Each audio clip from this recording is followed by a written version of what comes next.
అందరికీ జై శ్రీరామ్. పండక్కి అమ్మ వాళ్ళ ఇంటికి వెళ్ళాం మేమంతా. అప్పుడు తీసిన వీడియో ఇది. ఇంకా చాలా వీడియోసే ఉన్నాయండి, తొందరలోనే అప్లోడ్ చేస్తాను.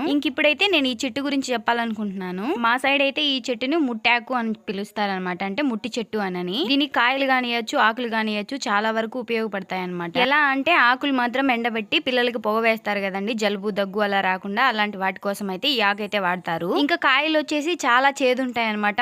విషం ఎలా ఉంటుందో అలా ఉంటది. ఇవైతే తినరు, కానీ కొన్ని ఆయుర్వేదాలకు అయితే పనిచేస్తాయంట. ఉట్టిగా అలాగే తినేస్తే చేదు, మొత్తం నిజంగానే చచ్చిపోతారు. కానీ చూడ్డానికి మాత్రం కాయలు చాలా అట్రాక్షన్ గా ఉంటాయి అనమాట, చాలా బాగుంటాయి. ఆ కాయ వాసన కూడా చాలా చేదు అనమాట, చాలా చేదు వాసన వస్తాయి. ఏ జంతువులు తినవన్నమాట ఈ కాయలు.